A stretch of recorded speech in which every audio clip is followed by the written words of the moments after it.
जिस चीज को संभालने की योग्यता हमारे पास में नहीं है, उसकी प्रार्थना जीवन के अंदर कभी मत करना।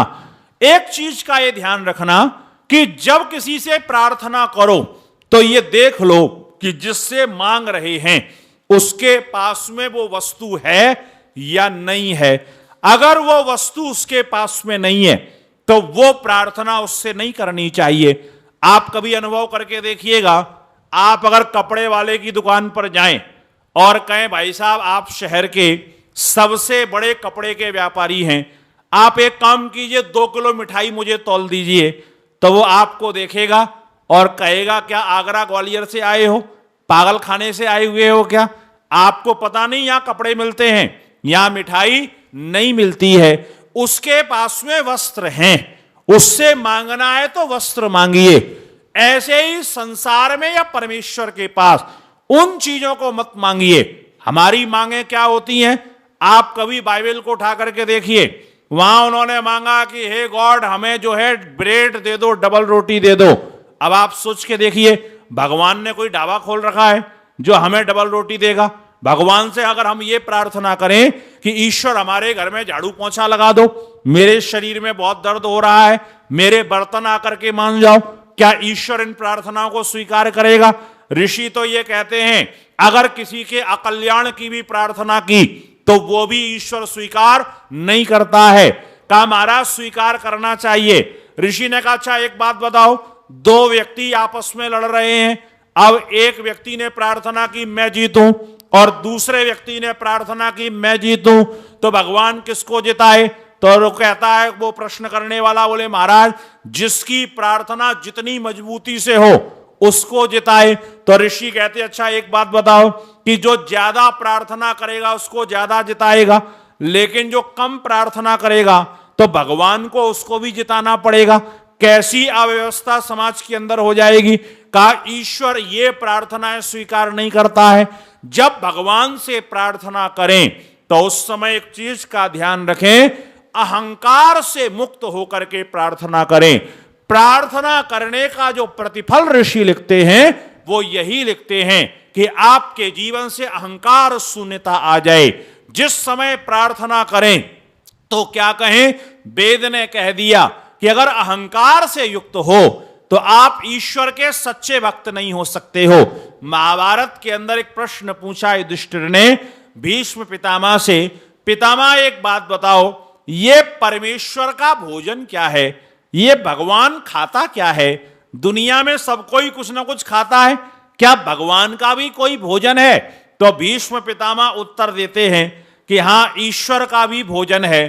कहा ईश्वर का भोजन क्या है? कहा भक्त का अहंकार ही ईश्वर का भोजन है। जो भक्त के अहंकार का नाश होता है मानो वही ईश्वर का भोजन है। और वेद ने भी कह दिया कि जिस समय भगवान को कुछ समर्पित करो, अगर ये देने की बारी आए, हम लोग रोज मांगने के लिए बैठ जाते हैं। जैसे ही हमारी आंख बंद हुई बस हमारी मांग शुरू हो गई, पर्ची हम लगाना शुरू कर देते हैं। मंदिर के सामने गए, हमारी मांग होना शुरू हो गई। कभी भी संध्या में बैठे, हमारी मांग शुरू हो गई।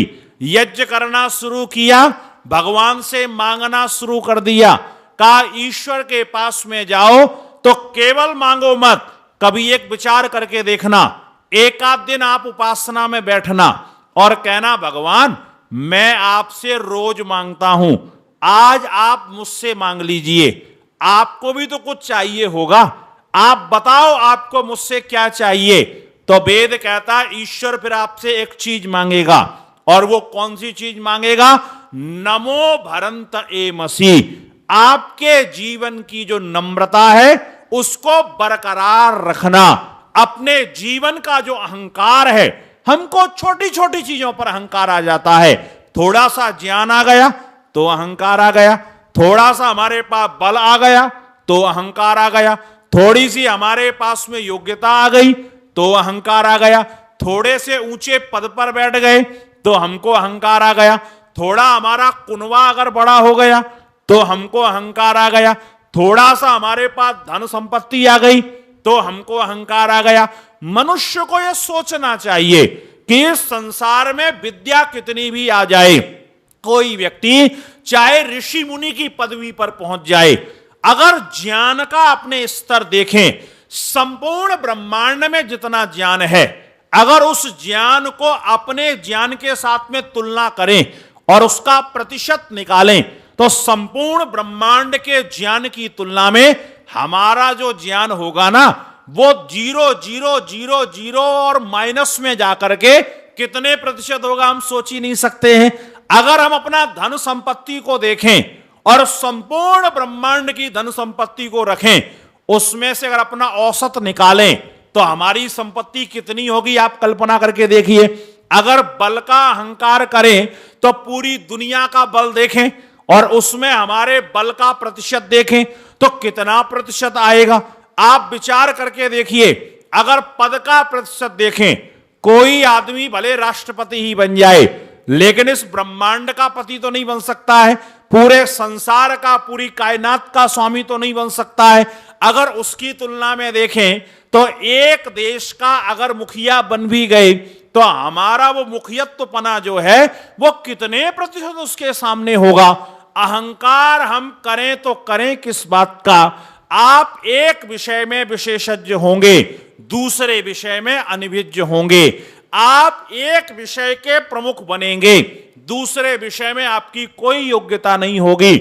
आप सोच के देखिएगा, किसी व्यक्ति के पास धन आ जाए, चाहे वो बिल गेट्स ही क्यों ना बन जाए, उसको जीवन के अंदर तब तक खुशी मिलेगी जैसे ही अपनी कार में बैठता है और बैठ करके बाजार में निकलेगा, एक पहलवान जाता हुआ दिखाई दे रहा है, वो देखता है धन तो मेरे पास में है लेकिन इसके जैसा शरीर तो मेरे पास नहीं है। एक पहलवान से पूछना, तेरा शरीर इतना सुंदर हो गया, खूब अखाड़े में बड़े बड़े लोगों को पटकता है, अब तो तेरे जीवन में कोई कमी नहीं है, तो कहेगा जी शरीर तो मजबूत हो गया लेकिन यहां तो कमजोरी आ गई। जब एक विद्वान की विद्या देखता हूं तो मुझे लगता है ये वाली विद्या तो मेरे पास में नहीं है। एक विद्यावान व्यक्ति से पूछना, आप अपने विषय के विशेषज्ञ बन गए, अब आपके पास योग्यता पूरी आ गई, वो कहता है जी जब राष्ट्रपति आता है ना और उसके पीछे आगे पीछे हजारों आदमी होते हैं, इस रुतबे को देख करके लगता है इसकी तुलना में ज्ञान तो मेरे पास ज्यादा है लेकिन पद तो इसके पास में ऊंचा है, उसके सामने हाथ जोड़ करके खड़े होना पड़ता है। एक राष्ट्रपति से पूछ करके देखना कि अब तो ऊंचे पद पर आप बैठ गए, अब तो जीवन के अंदर कोई कमी नहीं है, तो राष्ट्रपति भी शायद आपसे कह सकता है कि जी ऊंचे पद पर तो बैठ गया लेकिन एक आदमी को जब ठेले पर खड़ा होकर के गोलगप्पे खाते हुए देखता हूं तो लगता है कि ये वाला सुख तो मेरे जीवन में नहीं है। मेरे जीवन में परतंत्रता ही परतंत्रता है, स्वतंत्रता पूर्वक ना कहीं आ सकता हूं ना कहीं जा सकता हूं। दुनिया में कितनी भी योग्यता प्राप्त करना, कहीं ना कहीं जीवन के अंदर कमी रहेगी ही रहेगी। इसलिए कहा कि जीवन में जब जब संसार में आप रहें या ईश्वर के पास में जाएं, नम्रता को अपने जीवन से मत जाने देना। जिसके पास नम्रता होती है, जिसके पास कोमलता होती है, जिसके पास सद्भाव होता है, जिसके पास बनावटीपना नहीं होता है, जिसके पास सहजता होती है, का उसको संसार भी स्वीकार करता है और उसको ईश्वर भी स्वीकार करता है। एक महात्मा से पूछा, महाराज भोजन कब करते हो? बोले जब भूख लग जाती है। बोले महाराज सोते कब हो? बोले जब नींद आ जाती है। बोले ध्यान कब करते हो? बोले जब सात्विक प्रवृत्तियां जागृत हो जाती हैं। जीवन को सहज बना करके रखिए। जीवन को जितना उलझाएंगे ना, जीवन उतना ही दुर्गति को प्राप्त होता है। और इस संसार में ध्यान रखना, बनावटी बनना सबसे कठिन काम है और सहज रहना सबसे सरल काम है। सहज रहने के लिए आपको कुछ नहीं करना पड़ेगा और बनावटी बनने के लिए आपको बहुत कुछ करना पड़ता है। चाहे बनावट मन की हो, चाहे बनावट शरीर की हो, चाहे बनावट इंद्रियों की हो। आप सोच के देखिए, झूठे आदमी को कितना सारा याद रखना पड़ता है। सच्चे आदमी को कुछ भी याद नहीं रखना पड़ता है।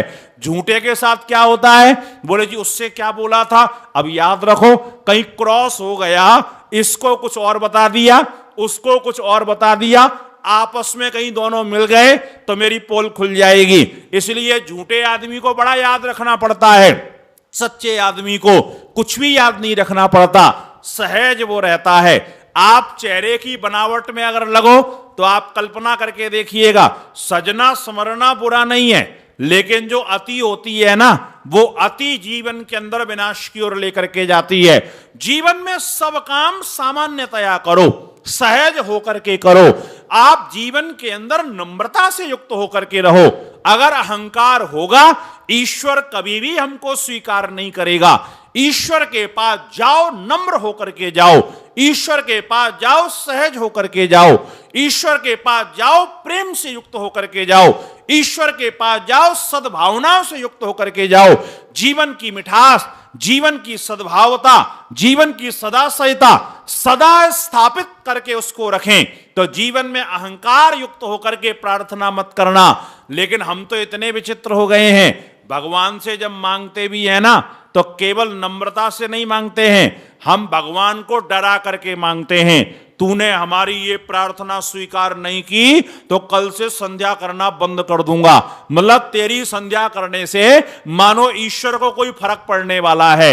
मतलब हमारी क्या होगी जी, ये स्वीकार कर लो, नहीं दुनिया में बदनाम कर दूंगा। ये भगवान कुछ नहीं देता लेता है, ये सब बेकार की चीजें हैं। आप सोच के देखिए, जब डर से काम नहीं चलता है ना, तो ईश्वर को फिर हम लालच देने का प्रयास करते हैं, ईश्वर मेरा ये वाला काम हो जाए। और मतलब कितने हम होशियार लोग हैं कि जब भगवान को कोई चीज देनी होती है, शंकर जी को अगर जल चढ़ाने के लिए जाओगे, दूध चढ़ाने के लिए, खुद को तो बिना पानी मिला हुआ दूध चाहिए, और जब उनके लिए लेकर के जाएंगे तो उसमें आधे से ज्यादा पानी होगा, बस सफेद सफेद दिखना चाहिए।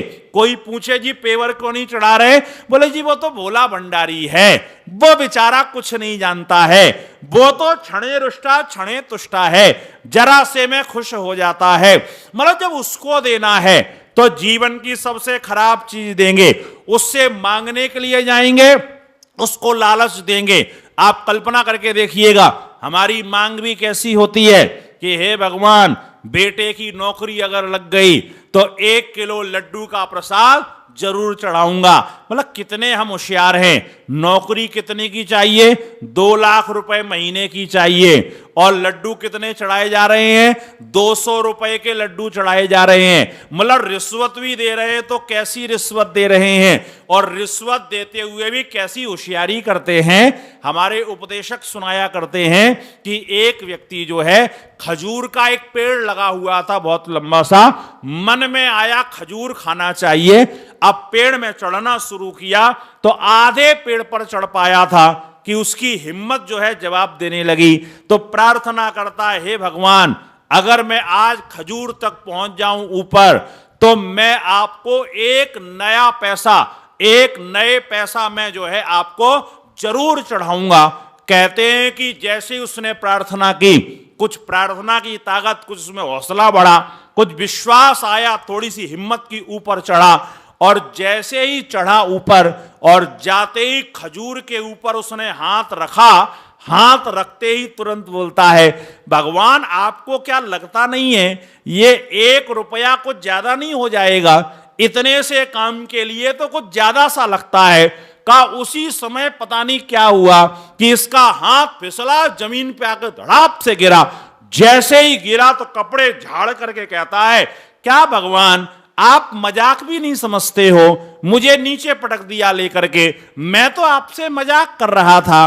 व्यक्ति इतना बनावटी बन गया है कि ईश्वर को भी अपने जैसा समझता है। वहां जब मांग लेकर के जाता है, डरावट भी रखता है, वहां पर अपनी रिश्वत भी देने की कोशिश करता है, पर यह स्मरण रखना, इन सारी चीजों का कोई प्रभाव उसके ऊपर नहीं पड़ता है। आप अपने जीवन के अहंकार को छोड़ करके, आप अपने जीवन की जो आवश्यकता है, जो आप मांग रहे हैं, वो सामने वाला जो है वो देना चाहता है कि नहीं देना चाहता है। वहां पर 2 चीजें होती हैं।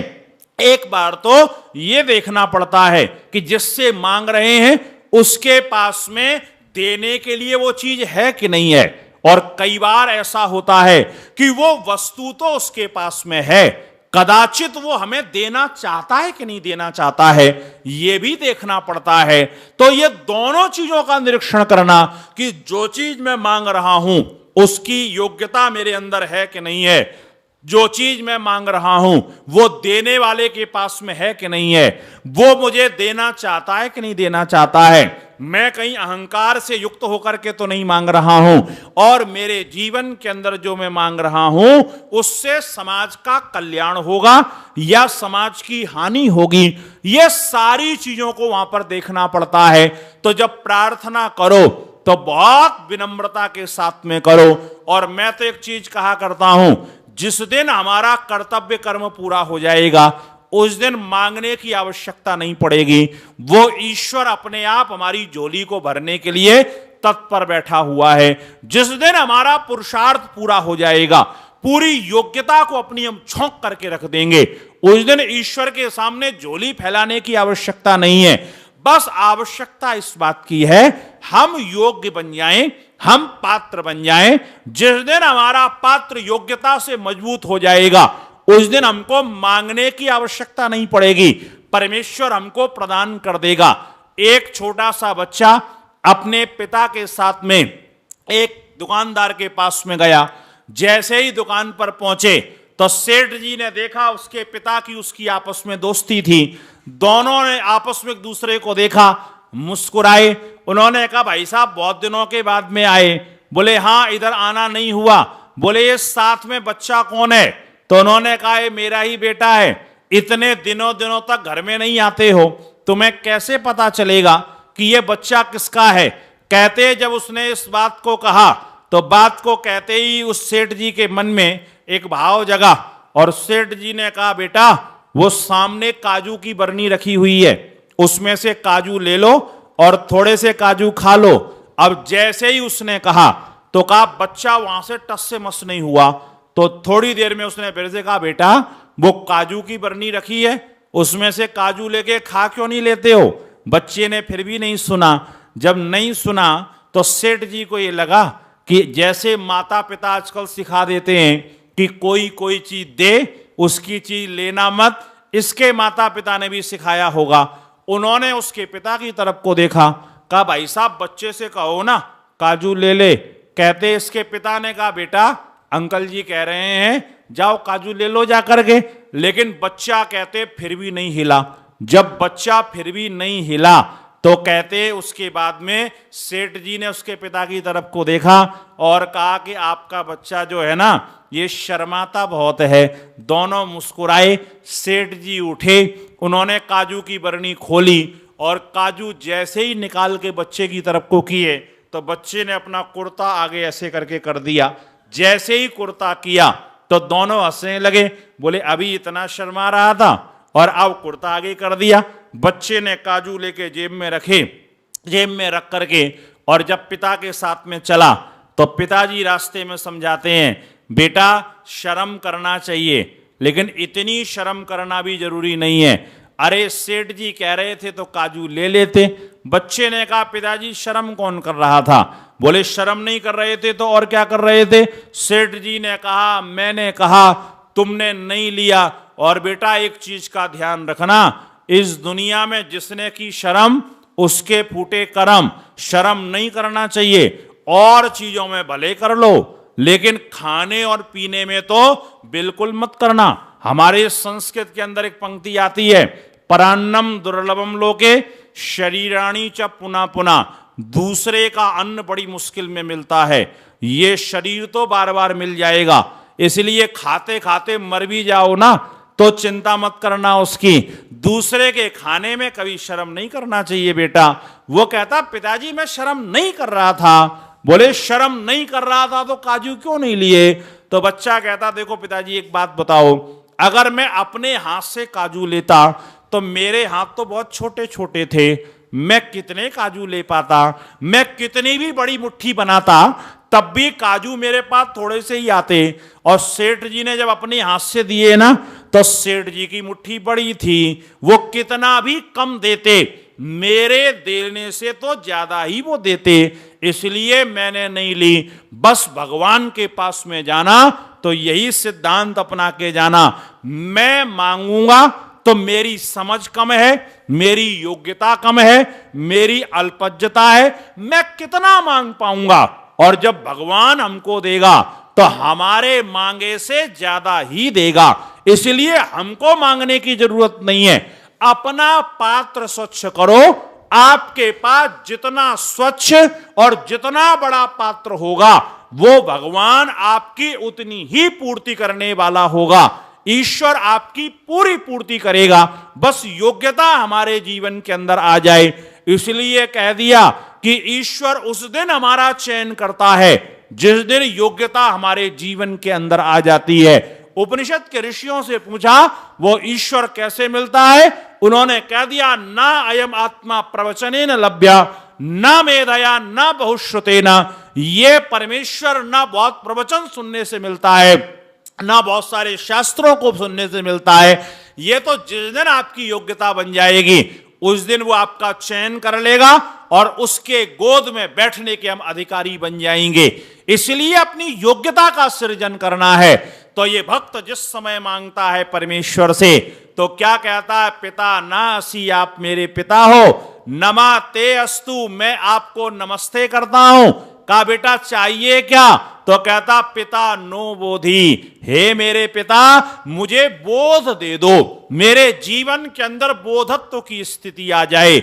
यहां पर ज्ञान नहीं मांगा है, यहां क्या मांगा है, बोध मांगा है। ज्ञान के अंदर कई बार दिक्कतें होती हैं, ज्ञानी जो व्यक्ति होता है वो इस संसार में कई बार उलझ जाता है। ज्ञानी तो रावण भी था, ज्ञान की कोई कमी उसके पास में नहीं थी, ज्ञानी तो दुर्योधन भी था, ज्ञानी तो ओसामा बिन लादेन भी था, लेकिन ज्ञान से केवल काम नहीं चलता है। ज्ञान को जब बोध के रूप में परिवर्तित कर देते हैं और बोध का परिणाम क्या होता है, उसके जीवन में सारी चीज सुस्पष्ट होती है। ज्ञान किसका नाम है, हम अंधेरे में खड़े हुए हैं, एक ठूंठ सा दिखाई दे रहा है और उसके अंदर हमने मनुष्य की कल्पना कर ली कि कोई आदमी खड़ा हुआ है। ज्ञान तो हमारा ये भी बन गया, लेकिन जैसे ही उस पर प्रकाश पड़ा, प्रकाश पड़ते ही क्या हुआ, हमने देखा है तो पेड़ का ठूंठ खड़ा हुआ है। अब वो ज्ञान परिवर्तित हो गया, अब क्या बना, अब हमारा बोध बन गया। बोध सुस्पष्टता होती है, उसके अंदर कोई फसावट नहीं होती है, उसके अंदर कोई बनावट नहीं होती है, उसके अंदर किंतु और परंतु नहीं होता है, उस बोध के अंदर स्थिरता होती है। और उस बोधात्मा व्यक्ति को इस दुनिया के अंदर कोई बेवकूफ नहीं बना सकता है। ऋषि दयानंद के पास में एक व्यक्ति पहुंचा और उसने कहा कि ये बाबा जो है ना किसी के काबू में नहीं आता है, आज इसको काबू में मैं करके दिखाऊंगा। बोले इससे जो प्रश्न मुझे उत्तर देता है इसके पास मेरे प्रश्न का उत्तर नहीं होगा, और अगर ये उत्तर देगा मैं इसको फंसा ले जाऊंगा। लोगों ने कहा जी कैसे फंसा ले जाओगे, बोले मैं बाबा से ये पूछूंगा कि आप विद्वान हो या आप मूर्ख हो। अगर ये कहेगा कि मैं विद्वान हूं तो मैं बाबा से पूछूंगा आप विद्वान हो, सब कुछ आपको आता है, बाबा कहेगा हाँ सब कुछ आता है, यहां मैं फंसा दूंगा। और मैं बाबा से पूछूंगा कि मेरी गाय के पूंछ में कितने बाल हैं, अगर आप सब कुछ जानते हो तो बताओ, बाबा फंस जाएगा। और बाबा अगर ये कहेगा कि मैं मूर्ख हूं तो मैं ये कहूंगा कि दुनिया को उपदेश करने क्यों आए, जब आपको ही कुछ नहीं पता तो दूसरे क्या सुनाने के लिए आए। बोले दोनों स्थितियों में फंसा दूंगा। लेकिन उसको क्या पता था कि मैं ज्ञानी व्यक्ति के पास नहीं जा रहा हूं, मैं बोध को प्राप्त हुए व्यक्ति के पास में जा रहा हूं। जैसे ही वो पहुंचा कहा महाराज एक प्रश्न पूछना था। बोले बताओ। बोले आप ज्ञानी हो या आप मूर्ख हो। तो आप जो बोधात्मा व्यक्ति होता है उसका उत्तर सुन लीजिए। ऋषि ने मुस्कुराते हुए कहा, बोले जिन विषयों को मैं जानता हूं उसमें मैं ज्ञानी हूं, और जिन विषयों को मैं नहीं जानता हूं उसमें मैं मूर्ख हूं। मुझे खेती करना नहीं आती उसमें मैं मूर्ख हूं, मुझे व्यापार करना नहीं आता उसमें मैं मूर्ख हूं, लेकिन मुझे वेद पढ़ना आता है, मुझे कर्म कांड आता है, मुझे ईश्वर कैसे प्राप्त किया जाएगा वो आता है, एक मनुष्य कैसे बन सकता है मुझे वो आता है, मुझे शास्त्र की बातें आती हैं, उसमें मैं ज्ञानी हूं। यह बोधात्मा व्यक्ति का उत्तर होता है कि जिस उत्तर के बाद में कोई प्रश्न बचता ही नहीं है। ये भक्त कहता है, मेरे प्रभु मुझे जीवन के अंदर बोध प्राप्त कराओ, बोधत्व की स्थिति मेरे पास में आ जाए। का बोधत्व की स्थिति आ जाए और क्या चाहिए? का मामा हिंसी, मैं जीवन में बोध को प्राप्त कर लेने के बाद हिंसा से युक्त ना हूं, मैं अहिंसक बन करके रहूं, मैं प्रेम पूर्वक इस जीवन के अंदर रहूं। आगे कह दिया, त्वष्टिमंतम त्वम सपेमा, जैसे त्वष्टिमंता कहते हैं बढ़ई को, एक बढ़ई को टेढ़ी आड़ी लकड़ी दे दीजिए, वो उसको सुंदर बना देता, उपयोग के योग्य। हे प्रभु, ऐसे ही मेरे जीवन के अंदर जो कमियां हैं उन कमियों को दूर करके मेरे जीवन को आप योग्य बना दो। पुत्रान पशून मई देहि, और मुझे योग्य पुत्र और योग्य पशुओं को प्राप्त करवाइए। और आगे कह दिया, अस्मासु प्रजाम देहि, हम प्रजा को धारण करने वाले बने, और अहम अरिष्टा सापत्यासम भूयासम, मैं अपने साथी के साथ में अहिंसक बन करके इस दुनिया के अंदर रहूं। ये प्रार्थनाएं हमें अपने जीवन के अंदर करनी चाहिए।